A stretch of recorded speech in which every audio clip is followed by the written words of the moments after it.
السلام عليكم ورحمة الله وبركاته. الحمد لله نحمده ونستعينه ونستغفره ونعوذ بالله من شرور أنفسنا ومن سيئات أعمالنا. من يهده الله فلا مضل له ومن يضلل فلا هادي له. أشهد أن لا إله إلا الله وحده لا شريك له وأشهد أن محمدا عبده ورسوله.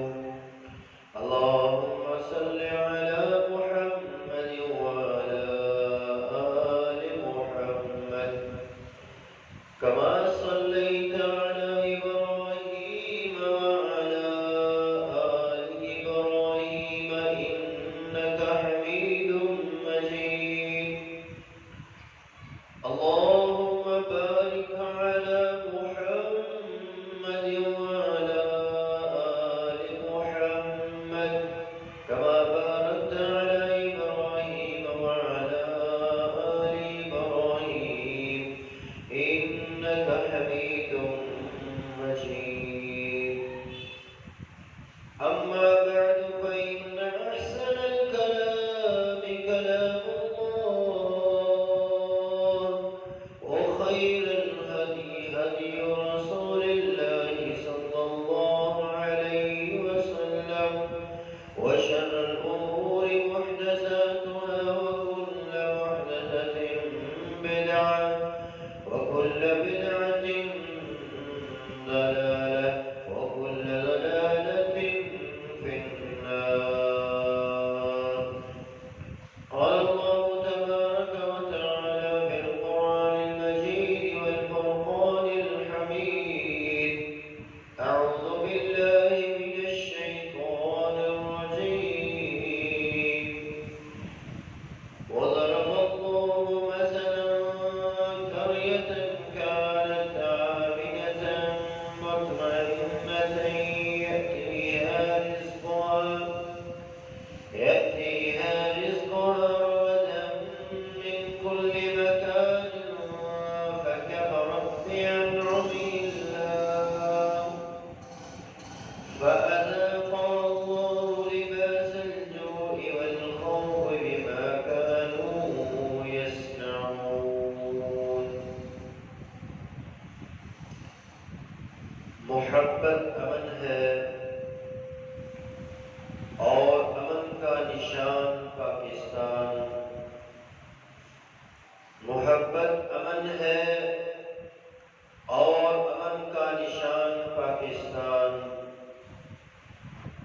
تو آیا جس دن وجود میں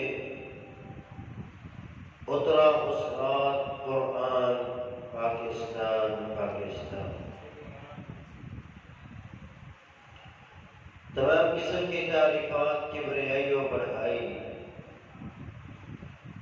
یکتائی کے معزز و مطہر و معلیٰ کلمات اللہ تبارک و تعالیٰ کی ذات کے لیے خاص ہیں. جس رب نے ہمیں آزادی کی نعمت سے نوازا، آن کی لاتعداد درود و سلام ہو امام المرسلین سید الاولین والآخرین رحمت للعالمین شفیع المذنبین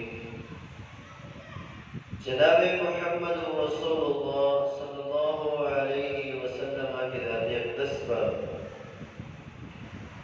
کہ جن کے ذریعے سے خالق ارض و سما نے ہمیں دین اسلام کی دولت سے مالا مال کیا. اللہ تعالیٰ کی حمد و ثنا اور رسول اللہ صلی اللہ علیہ وسلم پر درود و سلام کے بعد آزادی ایک نعمت عظمیٰ ہے.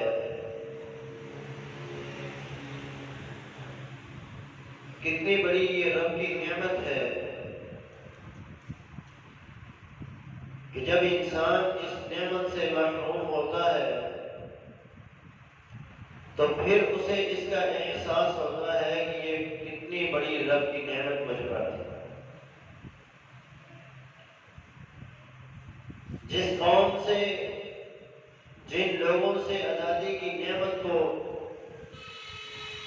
لے لیا جائے، وہ قوم دنیا میں اپنی پہچان کھو دیتی ہے۔ اس قوم کا کوئی مقام و مرتبہ نہیں ہوتا، اس قوم کا کوئی تشخص نہیں ہوتا۔ آپ اقوام عالم کو دیکھ لیجئے، آپ جیسے جیسے نظر دوڑائیں گے آپ کو ان کی ذلت و رسوائی، ان کی پستی، ان پر ہونے والا ظلم و ستم آپ کو بتائے گا کہ آزادی کتنی بڑی نعمت ہے۔ آج آپ کشمیر کے حالات کو دیکھیے، فلسطینیوں کو دیکھیے، بوسنیا میں بسنے والے مسلمانوں کو دیکھیے، چچنیا، لیبیا، ان علاقوں کے بسنے والے مسلمانوں کو دیکھیے، افغانستان، عراق، یمن اور شام کے مسلمانوں کو دیکھیے، برما میں ہونے والے مسلمانوں پر ظلم و ستم کو دیکھیے، تو آپ کو یہ احساس ہوگا کہ اللہ تبارک و تعالی نے ہمیں جو آزادی دی ہے یہ کتنی بڑی نعمت ہے۔ 14 اگست سن 1947 کو اللہ تعالی نے پاکستان کی شکل میں ہمیں ایک اسلامی ریاست عطا فرمائی۔ ہم اللہ تعالیٰ کی اس نعمت پر، اس کی اس رحمت پر جو اس نے ہمیں عنایت کی، اس کی شکر گزاری کرتے ہیں، اس کے لیے تعریفات کلمات کہتے ہیں کہ اللہ تیرا شکر ہے تو نے ہمیں آزاد ملک عطا فرمایا ہے۔ یاد رہے، جب کسی نعمت پر اللہ تعالیٰ کا شکر ادا نہ کیا جائے، جب تک انسان اللہ کی نعمتوں کو استعمال کرنے کے بعد ان نعمتوں کا حق ادا نہ کرے گا تو وہ نعمت اس کے پاس باقی نہیں رہے گی۔ نعمتوں کو دوام دینے کے لیے اور آزادی کی اس نعمت کو اپنے پاس ہمیشہ رکھنے کے لیے دو کام کرنے انتہائی ضروری ہیں۔ ایک تو اللہ تعالیٰ کی شکر گزاری، اور دوسرا اللہ اس کے حکموں کی، اس کے رسول کے حکموں کی نافرمانی سے گریز کرنا ہے۔ اللہ اور اس کے رسول کی اطاعت اور اس کی فرما برداری کو اختیار کرنا ہے۔ ان دو کاموں کے کرنے سے اللہ تبارک و تعالی ہمیں یہ جو آزادی اس نے عطا کی ہے یہ ہمیشہ ہمارے پاس رہے۔ اللہ رب العالمین نے بنی اسرائیل کا تذکرہ کیا ہے۔ اس قوم کو اللہ تبارک و تعالی نے 3 دفعہ غلامی سے نجات دی، 3 دفعہ غلامی سے نجات دی، لیکن یہ ایسے ظالم اور سرکش قوم تھی کہ بار بار اللہ کے حکموں کے حکم عزوری کرتے اور بار بار اللہ کے رسولوں پر ظلم و ستم کرتے، حتیٰ کہ انہیں قتل کر دیتے، اور ہمیشہ ناشکری کے کلمات اپنی زبانوں پر رکھتے، تو اللہ تبارک و تعالیٰ ان کو بطور سزا بار بار آزادی کی نعمت سے محروم کرتا۔ ذرا تصورات دنیا میں جا کر اس منظر کو سوچنا، یہ کیسا منظر ہوگا کہ رب تعالیٰ کہتا ہے یہ فرعون کی غلامی میں تھے اور فرعون ان پر ظلم و ستم کر رہا تھا، اور ظلم و ستم بھی کیسا تھا؟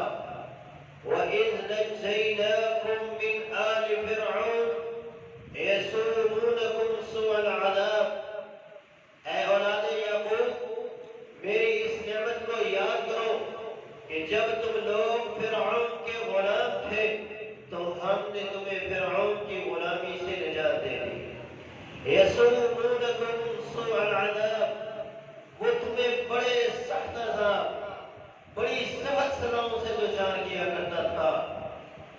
یذبحون ابناءکم، وہ تمہارے بیٹوں کو تمہاری آنکھوں کے سامنے ذبح کر دیتا تھا۔ ذرا سوچئے تو صحیح، آج وہ اولاد جس کا بخار ہم برداشت نہیں کر سکتے، ساری ساری رات ہم اپنے بچوں کی تکلیف کو برداشت نہیں کر سکتے، پوری پوری رات ان کو اٹھا کے ہم چلتے پھرتے رہتے ہیں کہ ہمارے بچے کی جو تکلیف ہے وہ ختم ہو جائے۔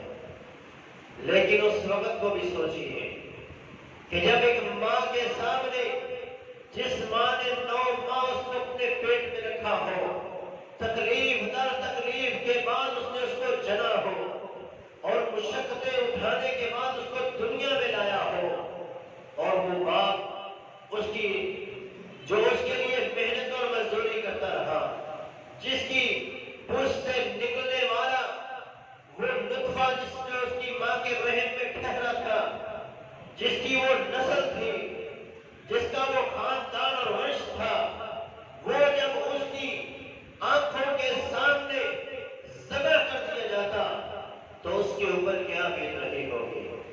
اللہ اکبر، یہ بہت بڑی آزمائش تھی۔ جب بچوں کو ذبح کر دیا جاتا، بیٹیوں کو زندہ رکھا جاتا، انہیں لوٹیاں بنایا جاتا، ان کے عزتوں سے کھیلا جاتا، یہ رب کی بہت بڑی نعمت تھی کہ رب فرماتا ہے وَإِذْ نَجَّيْنَاكُمْ مِنْ آلِ فِرْعَوْنَ، اے بنی اسرائیل اس نعمت کو یاد کر لو کہ اللہ نے تم کو اس اذیت سے، اس مشکل سے، اس پریشانی سے نجات دے کر فَضَّلْتُكُمْ عَلَى الْعَالَمِينَ کے سرٹیفکیٹ سے نواز دیا، تمہیں پوری دنیا کے اوپر فضیلت عطا کر دی گئی، مقام و مرتبے سے نواز دیا گیا۔ لیکن یہ ظالم قوم، یہ بدبخت قوم اللہ اور اس کے رسول کی نافرمانیاں کرتی رہی، انبیاء پر ظلم و ستم کے پہاڑ گراتی رہی۔ پھر وہ وقت آیا، اللہ نے پھر ان کو غلامی میں دے دیا، اللہ نے ان پر جالوت کو مسلط کیا۔ یہ بھی بڑا ظالم بادشاہ تھا، اس نے ان کے بوڑھوں کو در بدر کی ٹھوکریں کھانے کے لیے چھوڑ دیا اور ان کی عورتوں کو، ان کے بچوں کو غلام بنا کے اپنے ساتھ لے گیا، نوجوانوں کو اس نے قتل کر دیا۔ پھر اللہ جل شانہ کو اس قوم پر رحم آیا، رب تعالیٰ نے اس قوم کے لیے ایک نبی ان کے اندر مبعوث کیا جن کا نام شمویل علیہ السلام تھا۔ یہ قوم اپنے نبی کے پاس آتی ہے، آگے کہتی ہے اے ہمارے نبی اِذْ قَالُوا أَلَمْ تَرَ إِلَى الَّذِينَ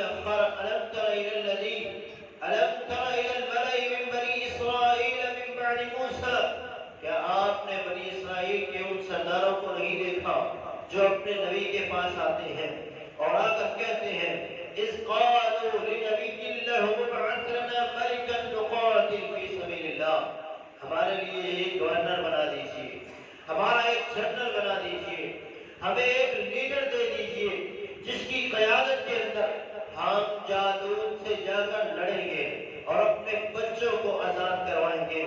نبی نے ان سے کہا قَالَ هَلْ عَسَيْتُمْ إِن كُتِبَ عَلَيْكُمُ الْقِتَالُ أَلَّا تُقَاتِلُوا، قریب ہے کہ تمہارے اوپر جہاد لکھ دیا جائے اور پھر تم جہاد سے بھاگ جاؤ گے، قتال سے بھاگ جاؤ گے۔ انہوں نے کہا وَمَا لَنَا أَلَّا نُقَاتِلَ فِي سَبِيلِ اللَّهِ وَقَدْ أُخْرِجْنَا مِن دِيَارِنَا وَأَبْنَائِنَا، ہمیں بتائیے کہ ہم کیسے جہاد نہ کریں گے جبکہ ہمارے بچے ہم سے چھین لیے گئے، ہمارے گھر ہم سے چھین لیے گئے، ہماری عورتیں ہم سے چھین لی گئی اور ہمیں در بدر کی ٹھوکریں کھانے کے لیے چھوڑ دیا گیا۔ اللہ نے جہاد فرض کر دیا اور ان کے لیے ایک بادشاہ، ان کے اوپر ایک حکمران بنایا جس کا نام طالوت تھا۔ جب طالوت کا اعلان کیا گیا تو انہوں نے آگے سے جواب دیا کہ یہ ہمارے اوپر حکمران کیسے بن سکتا ہے جب اس کے پاس مال نہیں ہے؟ ہمارے ہاں بھی اسے ہی حکمران بنایا جاتا ہے جو مالدار ہوتا ہے، جو لوگوں کی نظر میں بدماشی کر سکے، ہم اس کو اپنا حکمران بناتے ہیں، ہم شریف بندے کو ووٹ بھی نہیں دیتے۔ یہ ہماری حالت ہے اور یہی بنی اسرائیل کی فطرت ہے۔ انہوں نے بھی کہا اس کے پاس مال و دولت ہی نہیں ہے، اس کی تو کوئی عزت ہی نہیں ہے۔ نبی نے جواب دیا ان اللہ اصطفاہ علیکم وزادہ بسطۃ فی العلم والجسم، اللہ نے اس کو تمہارے لیے چنا ہے، اللہ نے اس کو جسامت بھی اچھی دی ہے، قوت اور طاقت سے بھی نوازا ہے، اور اللہ نے اس کو علم دین سے بھی نوازا ہوا ہے۔ حکمران وہ ہوگا جس کے پاس فہم و فراست ہوگی، جس کے پاس علم ہوگا، اللہ اس کو حکمرانی عطا فرماتے ہیں۔ اللہ رب العالمین کی طرف سے یہ ان کا حکمران مقرر ہو گیا۔ اب اس نے ان سے پہلا مطالبہ یہ کیا کہ رستے میں ایک نہر آئے گی، اس نہر سے تم لوگوں نے پانی نہیں پینا سوائے ایک چلو کے، ایک لگ پانی بھر کے پی سکتے ہو، جس نے اس سے پانی پیا وہ میرے ساتھ نہیں چل سکے گا، اور جس نے ایک لگ پیا وہی میرے ساتھ چلے گا۔ اب یہ قوم جب اس نہر پر پہنچتی ہے، اس نہر کے کنارے پہنچی تو یہ پیاس سے نہال تھی، انہوں نے خوب پیٹ بھر کے پانی پیا، اور جب حالت یہ کی ہو گئی کہ پیٹ مٹکوں کی طرح بڑھ گئے اور یہ چلنے سے عاجز آ گئے، انہوں نے کہا اب ہمارے پاس طاقت نہیں ہے کہ ہم جالوت اور اس کے لشکر کے ساتھ لڑیں۔ نبی علیہ السلام فرماتے ہیں اس بڑے لشکر سے صرف 313 لوگ بچے جنہوں نے جالوت سے جا کر لڑائی کی۔ اللہ رب العالمین نے انہیں فتح عطا فرمائی اور یہ پھر فاتحانہ انداز میں آگئے۔ اللہ نے اس قوم کو آزادی دی، اس قوم کو دوبارہ اللہ تعالیٰ نے ان کو رب نے ان کے گھر لٹا دیے، ان کی عورتیں انہیں واپس مل گئیں، ان کے بچے جو ان سے چھین لیے گئے تھے وہ انہیں واپس مل گئے۔ لیکن اس ظالم قوم نے پھر وقت گزرنے کے ساتھ اس ظالم قوم نے پھر اللہ کے حکموں کے حکم عدولے کی، اس نعمت عظمی کے ملنے پر شکر گزاری نہ کی، تو رب نے پھر ان کے اوپر ایک بادشاہ کو مسلط کیا جس کا نام تھا بخت نصر۔ اس واقعہ کو سورہ بنی اسرائیل میں 15 پارے میں رب العالمین نے بیان کیا۔ جب وہ ان کے پاس آیا اس نے ان کی کیا حالت کی ہے، فرمایا فَإِذَا جَاءَ وَعْدُ الْآخِرَةِ لِيُسُوءُ وُجُوهَكُمْ، ان کے چہروں کو اس نے بگاڑ دیا۔ وَلْيُدْخُلُوا الْمَسْجِدَ كَمَا دَخَلُوهُ أَوَّلَ مَرَّةٍ، جس طرح جالوت نے ان کے بیت المقدس کو، جس طرح جالوت نے بیت المقدس کو، قبلہ اول کو تباہ و برباد کیا، اس کی عمارت کو گرانے کی کوشش کی، ہیکل سلیمان جس طرح اس نے بیت المقدس کو نقصان پہنچانے کی کوشش کی، اللہ تعالیٰ فرماتے ہیں اسی طرح بخت نصر نے بھی بیت المقدس کو تباہ و برباد کیا، اور جو ہیکل سلیمانی تھا اس کو تباہ و برباد کرنے کی کوشش کی، اس کو توڑنے کی کوشش کی اور اس کو اپنے قبضے میں لے لیا۔ وَلِيُتَبِّرُوا مَا عَلَوْا تَتْبِيرًا، اور اس نے بیت المقدس کو تہس نہس کر کے رکھ دیا، ان کو پھر غلامی میں لے لیا۔ وجہ کیا تھی؟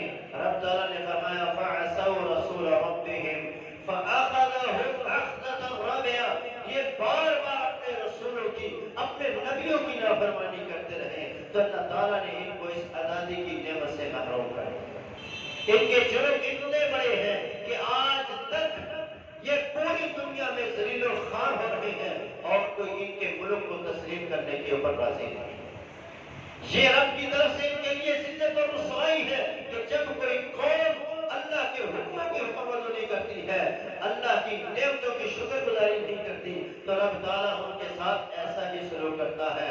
بڑی بڑی قوموں پر ہم نے تذکرہ کیا اور رب فرماتا ہے أَلَمْ تَرَ كَيْفَ فَعَلَ رَبُّكَ بِعَادٍ، آپ عادیوں کو دیکھیے، سمودیوں کو دیکھیے، التي لم يخلق مثلها في البلاد، ایسی طاقتور، ایسی جنگجو، ایسی بہادر اور ایسی شجاعت والی قومیں ہم نے دنیا میں پیدا ہی نہیں کی، لیکن ان کی حالت کو دیکھیے ہم نے کیا کیا، ہم نے ان پر آندیاں چلا دی، رب کے حکموں کی نافرمانی کرتے رہے،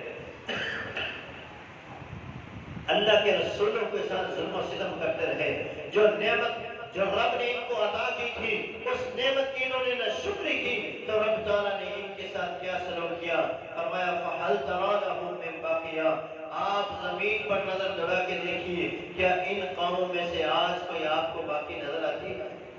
تو رب کی زمین پر باقی رہنے کے لیے، رب کی نعمتوں کو باقی رکھنے کے لیے اور آزادی کی نعمت کو اپنے پاس ہمیشہ رکھنے کے لیے سب سے پہلے ہمیں چاہیے کہ ہم اللہ اور اس کے رسول کے جو احکامات ہیں ان کی فرما برداری کریں، اور جن کاموں سے انہوں نے ہمیں روک دیا ان کاموں سے رک جائیں، ان کی نافرمانی سے باز آ جائیں، اگر باز نہ آئے تو یہی حال ہوگا جو اللہ نے بنی اسرائیل کا کیا ہے۔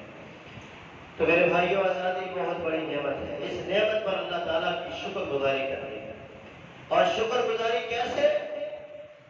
کیا اس طرح جس طرح ہمارے نوجوان کرتے ہیں، کیا جس طرح آج ہم اپنی خوشی سیلیبریٹ کرتے ہیں، کیا جس طرح آج ہم اپنی خوشی مناتے ہیں، کیا اس طرح منانا ہے؟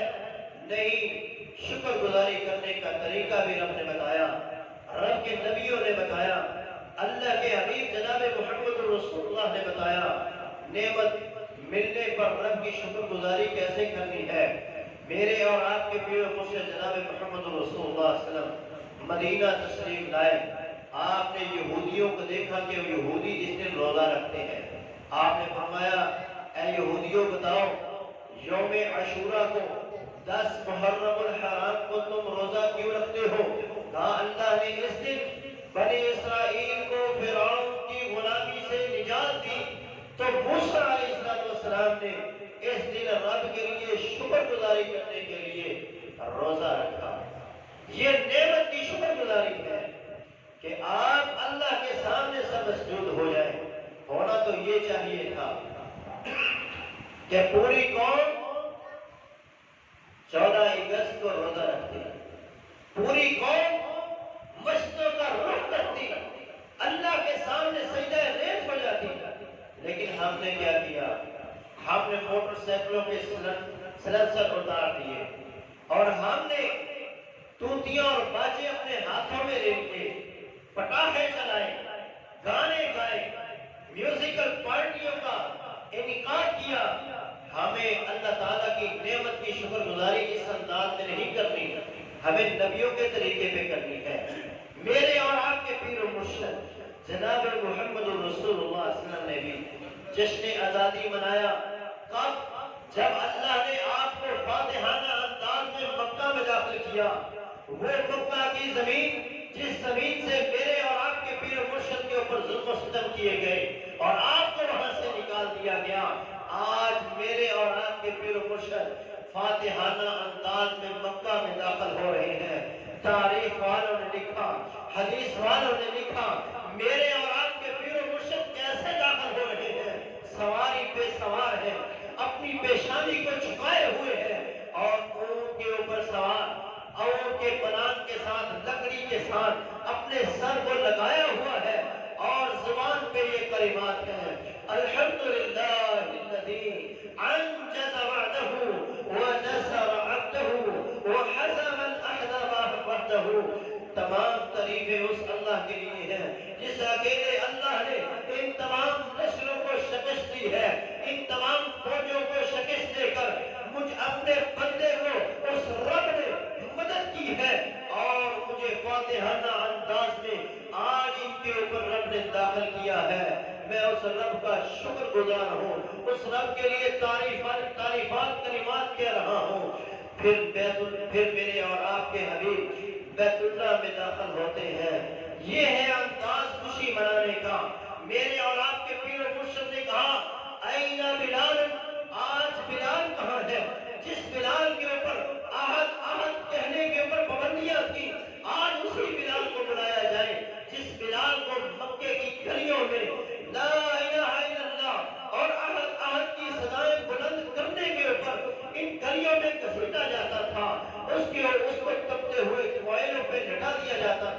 اس بلال کو آج لایا جائے۔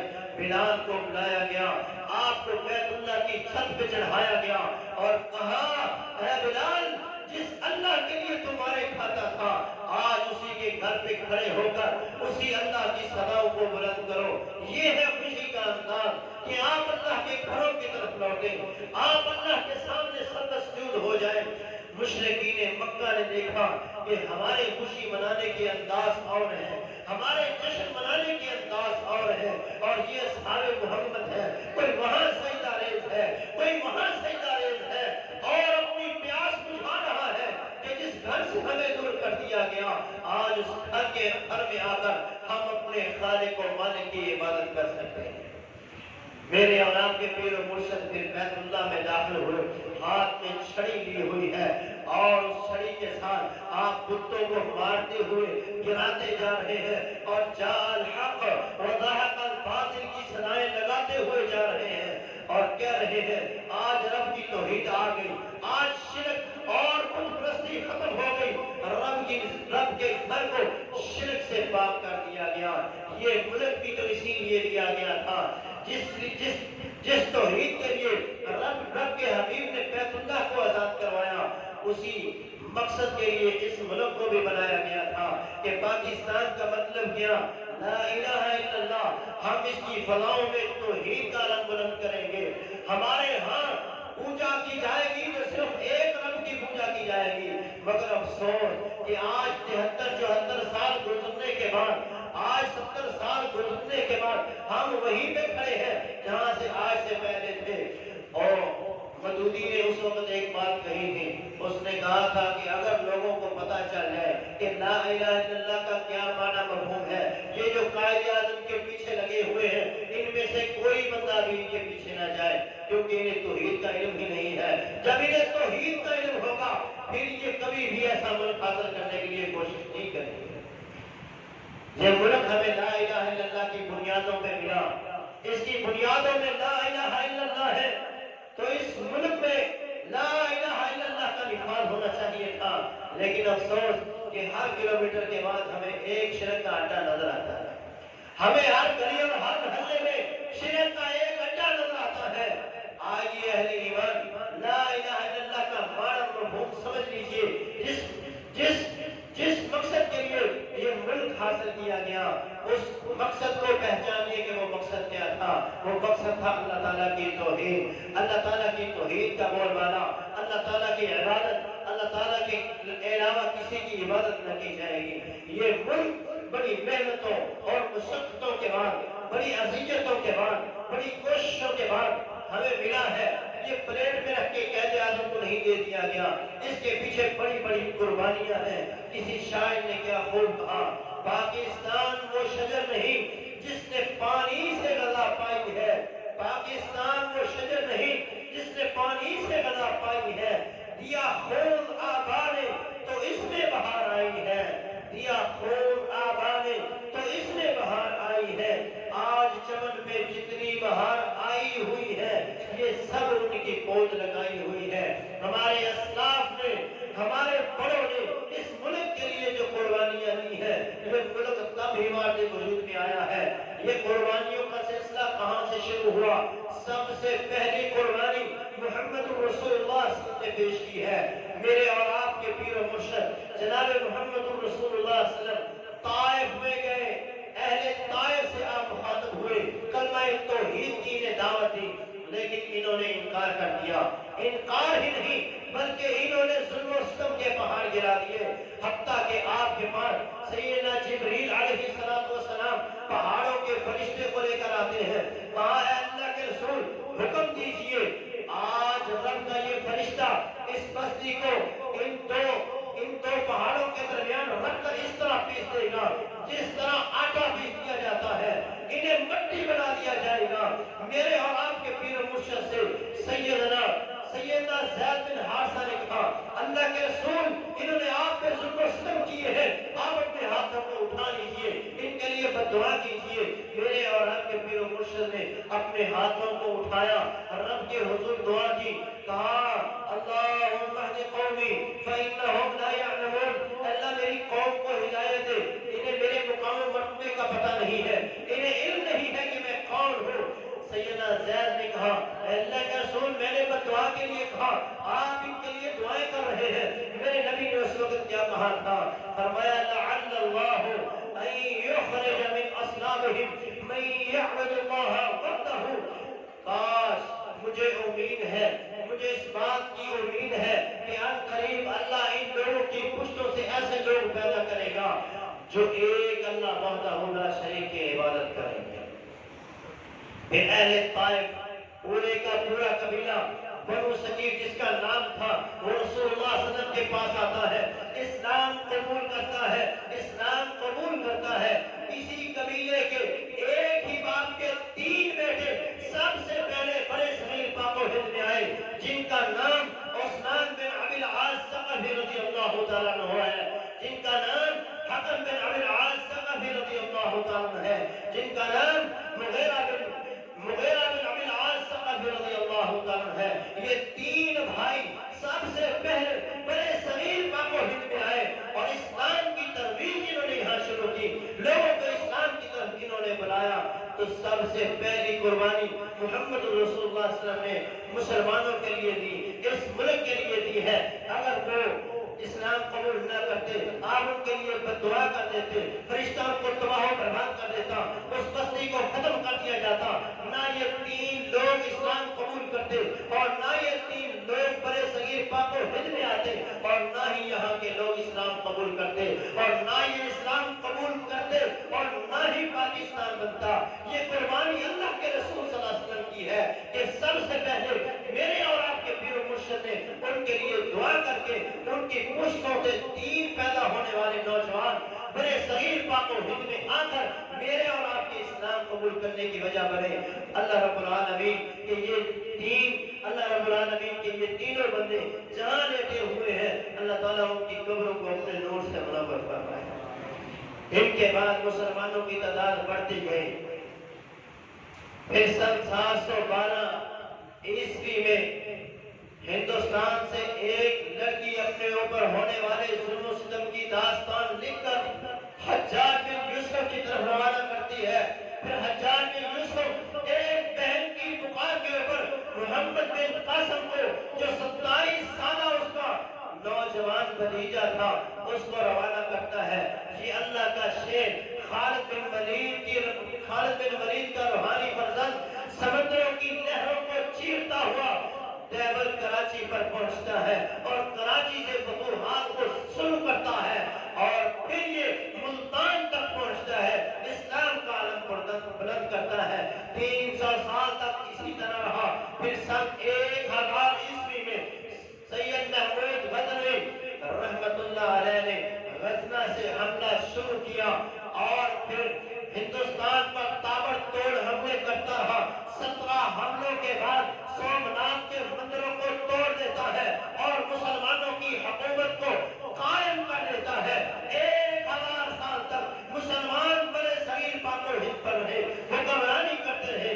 1857 میں جنگ آزادی، جنگ عظیم اول میں ہوئی، اس میں یہ مسلمانوں کی حکومت کا آخری سال تھا۔ یہاں مغلیہ سلطنت کے آخری حکمران بہادر شاہ ظفر تھے، جسے قتل کر دیا گیا، جس کو مار دیا گیا اور مسلمانوں سے حکومت چھین لی گئی۔ انگریز کا دور شروع ہوتا ہے اور 1857 سے جب ان کا دور شروع ہوا، مسلمانوں پر ظلم و ستم شروع کر دیے گئے۔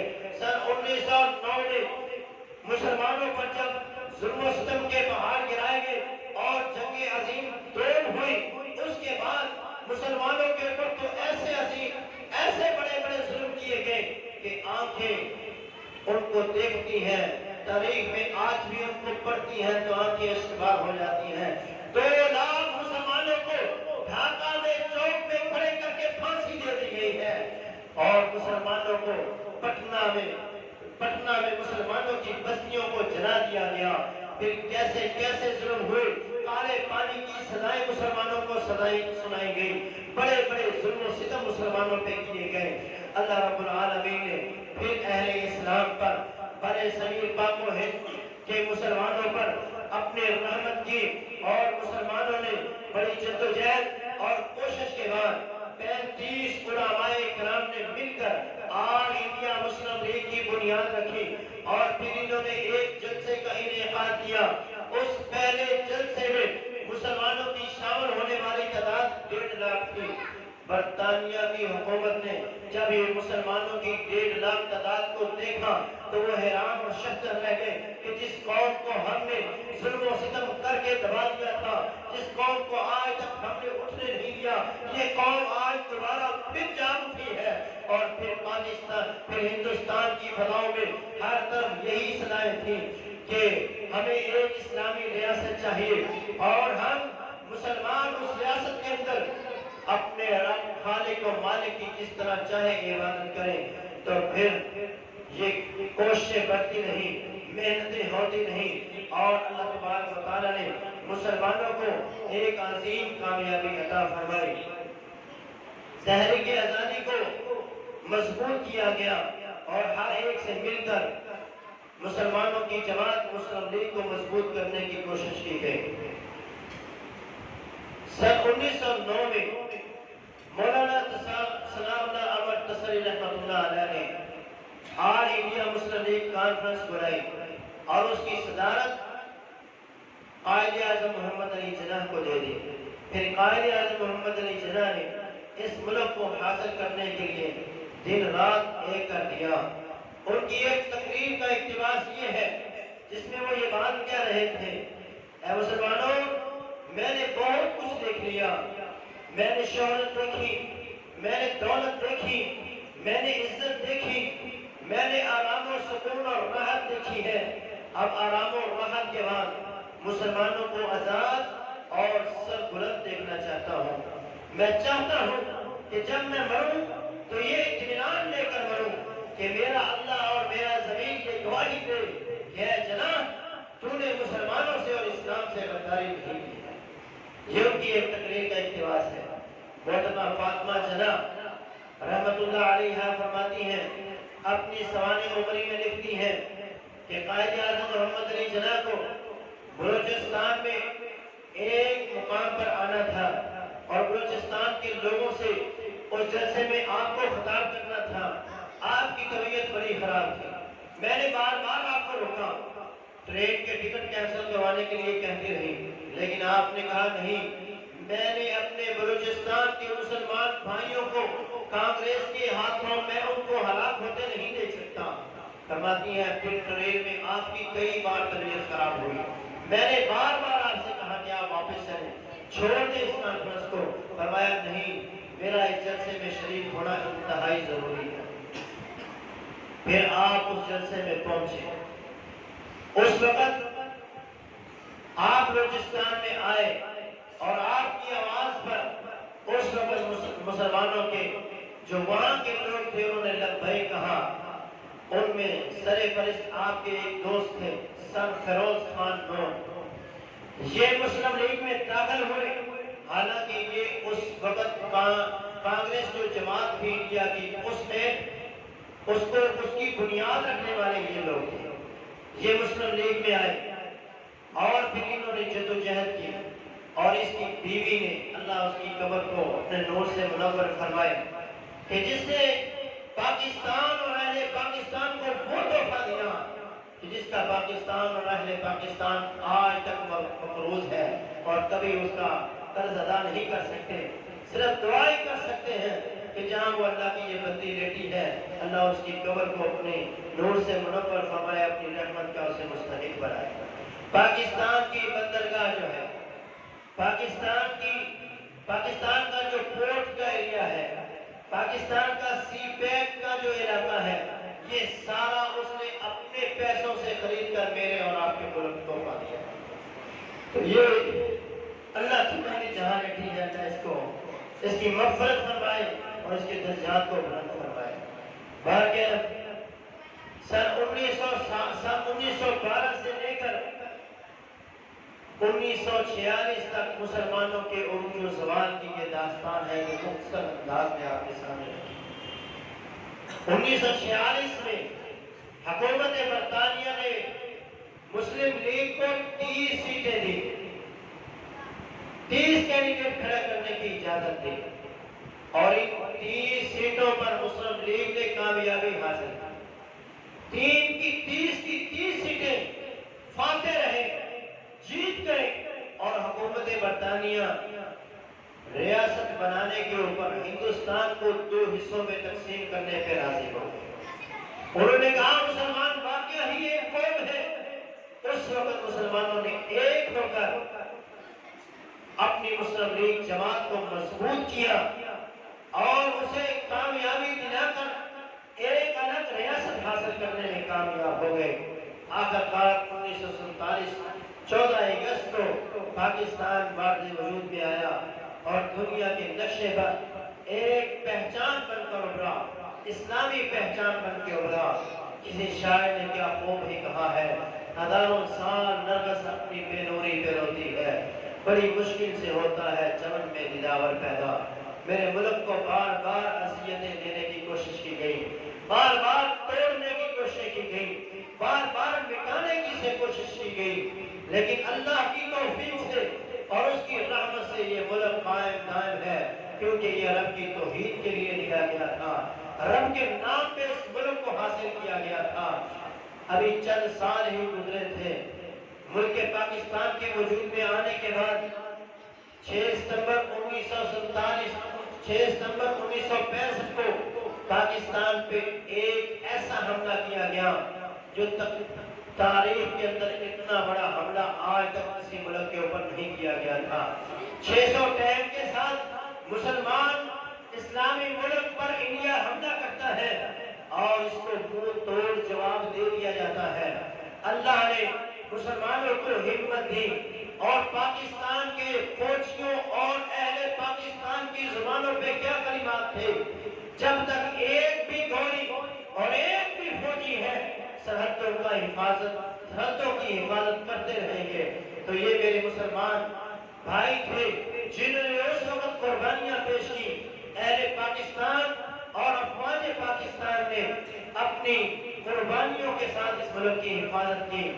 پھر ایک ایسا سانحہ ہوا کہ یہ یک لخت ملک جو تھا 2 لخت ہو گیا۔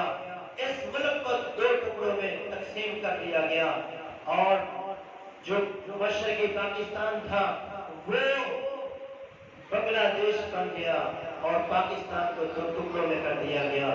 پھر اس ملک پر ایک حملہ کیا گیا۔ 28 مئی ہے 1998 کا دن ہے کہ پاکستان پر حملہ کیا گیا اور پاکستان نے اللہ کی توفیق سے رب کے دشمنوں کو ایسا جواب دیا کہ دنیا حیران رہ گئی کہ پاکستان دنیا کی نقشے پر 7ویں بڑی ایٹمی طاقت بن کے ابھرا اور اللہ نے اس ملک کو عزت اور مقام و مرتبے سے نواز دیا۔ پھر یہ اپنی حرکتوں سے باز نہیں آتے اور یہ کبھی آئیں گے بھی نہیں۔ ان کا ایک ہی علاج ہے، پیار نہیں بلکہ ان کا علاج ہے تلوار۔ جب تک ان کو تلوار سے جواب نہ دیا جائے گا، جب تک ان کو ڈنڈوں سے ان کا استقبال نہ کیا جائے، یہ رب کے باغی، یہ رب کے نافرمان باز نہیں آئیں گے۔ پھر اللہ رب العالمین نے مسلمانوں کو فتح دی۔ یہ 1 مارچ کا دن ہے اور 2019 کی تاریخ ہے۔ اس تاریخ میں ہندوستان اور اسرائیل اپنے طیاروں کے ساتھ پاکستانی حدود کے اندر سرکشی کرنے کی کوشش کرتا ہے اور میری ملک کی ایئر فورس کے جوانوں نے ایسا منہ توڑ جواب دیا کہ آج تک اس چائے کو یہ لوگ یاد رکھتے ہیں۔ ہمیں کیا کرنا ہے؟ اتنی قربانیاں دینے کے بعد یہ ملک ہمیں ملا ہے، کیا ہم اس ملک کو بینڈ بازوں کے لیے چھوڑ دیں، کنجروں کے لیے چھوڑ دیں؟ کیا ہم اس ملک کو کی آزادی کو منانے کے لیے اس طرح کریں کہ ہم اپنے موٹر سائیکلوں کے سلسلوں کو اتار کر دوسرے مسلمانوں کو اذیتیں دیں، تکلیفیں دیں؟ قطعاً ایسا نہ کیجیے۔ یہ ملک بڑی قربانیوں کے بعد رب نے عطا کیا ہے۔ اس ملک کے رہنے والوں کو چاہیے قومی تعصب سے باہر آ جائیں اور نسلی تعصب سے باہر آ جائیں، قومیت سے لسانیت سے باہر آ کر نہ پنجابی نہ پٹھان نہ سندھی نہ بلوچی نہ کشمیری، سب ایک ہیں اور ایک ہی جھنڈے کے نیچے کھڑے ہو کر اس ملک کی بہتری کے لیے سوچیں اور اس ملک کی ترقی کے لیے سوچیں اور اس ملک کے لیے تن من دھن کچھ قربان کرنا بھی پڑے تو کریں. جس ملک نے ہمیں آزادی دی ہے، جس ملک میں ہم آزاد رہ سکتے ہیں، آزاد کھا سکتے ہیں، آزاد پی سکتے ہیں، آزادی کی نعمت سے ہم چل پھر سکتے ہیں. آپ اندازہ کیجئے اگر آپ کبھی عمرہ کرنے کے لیے سعودیہ جائیں تو آپ ایک شہر سے دوسرے شہر نہیں جا سکتے. کیوں؟ کیونکہ آپ کے پاس پرمٹ نہیں ہے. یہ آزادی ہے جو رب نے ہمیں دی ہے. پورے ملک میں ہم جہاں چاہیں، جب چاہیں، جس حالت میں چاہیں جا سکتے ہیں. کوئی ہمیں روکنے والا نہیں ہے، کوئی ہمیں ٹوکنے والا نہیں ہے، کیونکہ ہم اپنے ملک کے اندر آزاد ہیں. تو اس نعمت کی قدر کیجئے.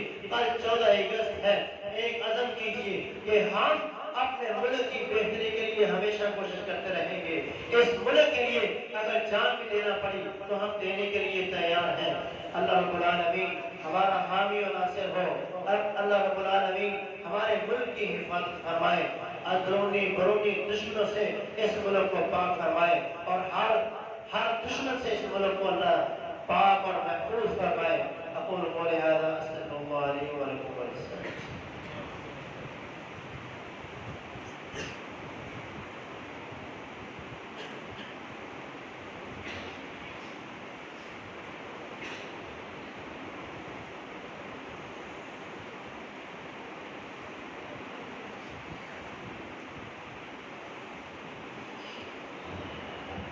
بارش کی وجہ سے جمعہ تھوڑا سا لیٹ دیا گیا تھا. آئندہ انشاءاللہ جمعہ مبارک اپنے وقت پر ہی ہوگا. الحمدللہ نحمده ونستعینه ونستغفره ونعوذ باللہ من شرور انفسنا ومن سیئات اعمالنا